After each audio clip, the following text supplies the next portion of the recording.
Gracias por continuar con nosotros aquí en su espacio Abriendo la Mañana, y yo feliz y complacida de poder conversar en el día de hoy con un joven político que promete mucho y que de verdad hay que tomarlo en cuenta a la hora de hablar de política, porque sí sabe de lo que habla. Me refiero a Luis Manuel de Camps, quien está conmigo en el día de hoy. ¿Cómo estás, Luis Miguel? Perdón, como he grabado. Le dije Luis Manuel, es Miguel. Exactamente. Pero gracias por esas flores. Por eso lo rectifiqué en el segundo. Sí, sí. No te preocupes. Ya, le di para atrás. Sí, claro, dale. Gracias por continuar con nosotros aquí en Abriendo la Mañana, y converso en este momento con un destacado joven político que hay que tomarlo en cuenta, hay que chequearlo. Luis Miguel de Camps con nosotros en el día de hoy. ¿Cómo estás, Luis? Saludos, Maxi, placer. Muchísimas gracias por permitirme compartir contigo y con todos los que nos pueden ver. Y un verdadero placer, pues, estar aquí con todos la audiencia y a las órdenes. Hablemos de política, es un momento crucial, ya estamos a ley de menos de 40 días ya para la celebración de este gran proceso de elecciones de este próximo 5 de julio. ¿Cómo están los ánimos? Así es. Bueno, la República Dominicana creo que ha sido un país, como todos sabemos, bendecido por Dios, pero en esta oportunidad también hemos tenido un año muy duro, porque tenemos que recordar que en febrero hubo unas elecciones que no se pudieron producir.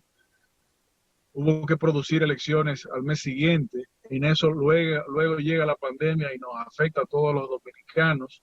Durante el periodo de pandemia, la emergencia nacional, el toque de queda, el gobierno haciendo campaña con los recursos públicos, los contratos para desvalijar a los dominicanos de sus dineros para la compra de aditamentos médicos para la seguridad de la población,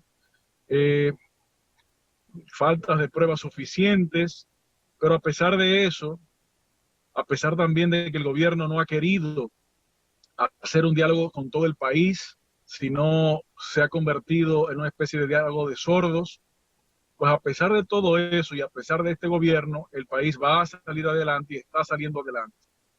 Y ahora, como bien señalas, Maxi, apenas menos de 40 días para las elecciones presidenciales y congresuales, el país está más que decidido, así como estamos decididos de salir de esta pandemia, de esta crisis sanitaria, de esta crisis económica.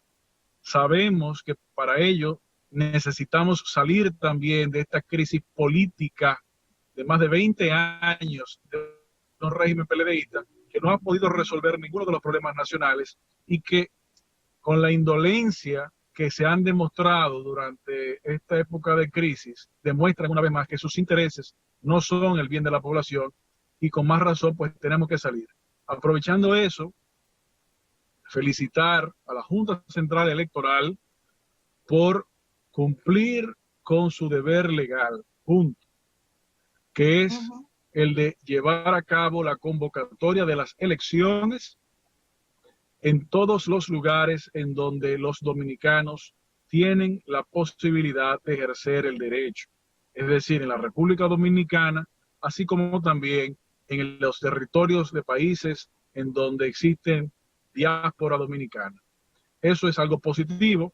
Lamentamos que el gobierno trató de confundir a la población, de confundir sobre todo a la población que no reside en el país, argumentando falacias que fueron desmontadas por toda la oposición, argumentando supuestas imposibilidades, que tuvimos que lograr la comunicación de los gobernadores de diferentes estados de los Estados Unidos, alcaldes de diferentes ciudades de Estados Unidos, para desarmar el otro muñeco que estaban ellos construyendo o pretendiendo construir. No, los dominicanos vamos a votar, y así como vamos a eliminar esta crisis sanitaria, así también vamos a eliminar la enfermedad que tiene la República Dominicana, que es el régimen PLD. Ha sido muy criticada la Junta Central Electoral, y como tú bien señalas ahora en este momento, pues eso le suma un poquito al trabajo que ha desarrollado la Junta. Pero ¿qué le preocupa a ustedes como oposición para este próximo torneo electoral? Hay quienes entienden que la Junta no es el árbitro que va a jugar el rol que realmente tiene que jugar. Todavía hay muchas personas que no confían en la Junta Central Electoral. ¿Su preocupación cuál es en este momento?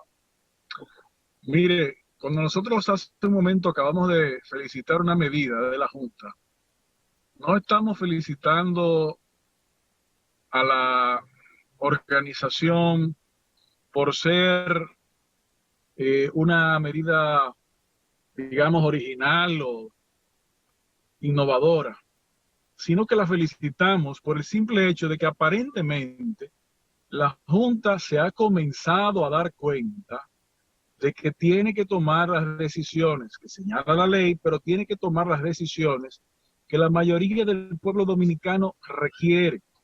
Es por eso, felicitamos que se aparentemente comience a darse cuenta de estas condiciones.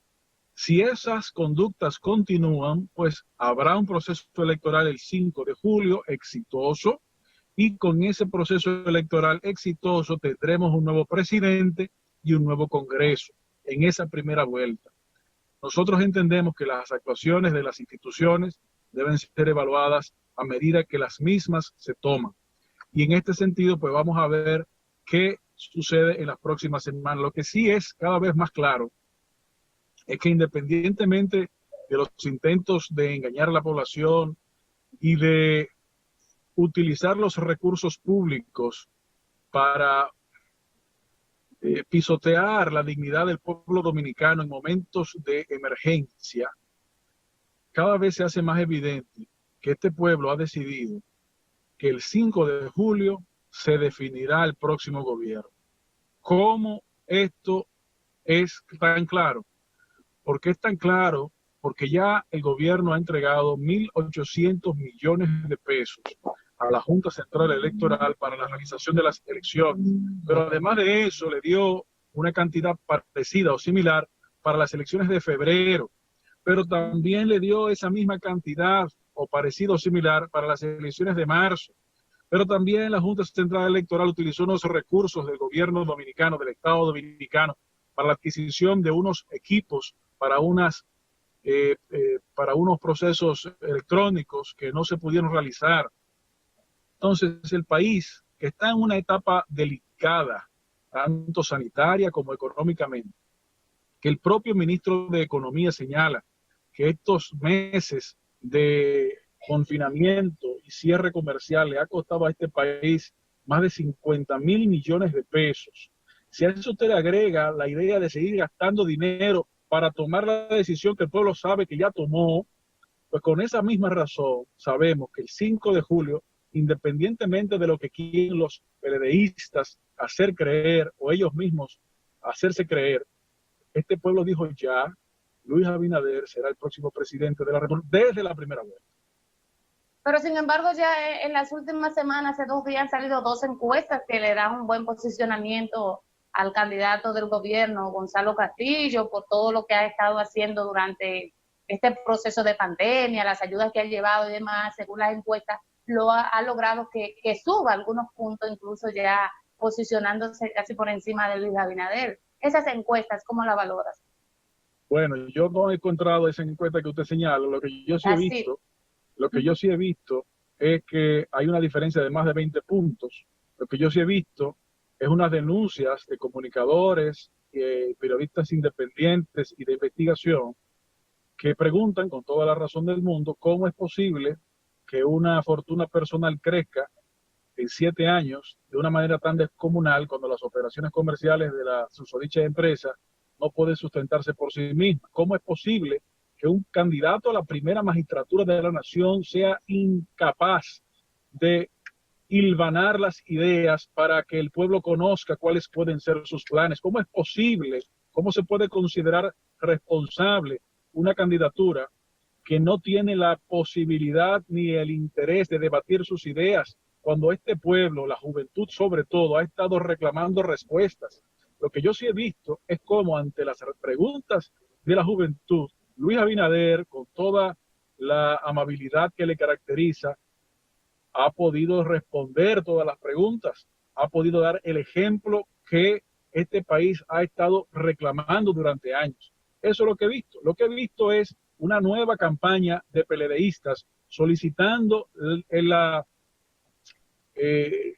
sustitución del candidato de su partido, porque no hay forma de que crezca, porque no hay forma, ni siquiera utilizando los recursos públicos disfrazados de supuestos recursos privados, cosa que obviamente ha sido demostrada la falsedad, ha podido escalar. No, lo que ha habido ha sido un abuso del gobierno con la violación parcial de las indicaciones de cuarentena, en horas de cuarentena, para hacer campaña proselitista con recursos públicos. Pero el país les coge las funditas y les dice que no va a votar PLDista. Eso es lo que se está produciendo en todo el país. Y no lo digo yo, usted, tal vez más que yo lo sabe, como conocedora de la opinión pública y del periodismo y de la comunicación. Bueno, muchísimas gracias de verdad por haber compartido con nosotros en esta mañana. Muchísimas gracias a ustedes. Y antes de finalizar, quisiera exhortar a los amigos que nos pueden ver. Señores, independientemente de que hemos recibido información insuficiente del gobierno sobre el estado de cosas, tanto en el ámbito sanitario como en el ámbito económico, tenemos la necesidad de salir de este gobierno. Tenemos que ir a votar el 5 de julio. No podemos cargarle a este país más costos, más sacrificios que estos desgobiernos han estado haciendo durante tantos años. El terrorismo de Estado, de miedo, de dar las informaciones incompletas para posteriormente pretender asustar a la población, no nos puede agarrar desprevenidos y saber que lo que va a suceder el próximo 5 de julio debe ser la imposición de la voluntad popular a los intereses partidarios y parciales de un grupo que ha estado dirigiendo la cosa pública durante demasiados años. Bueno, nada más que decir. Gracias de verdad por compartir con nosotros. Muchísimas gracias a ustedes y que pasen muy buenas.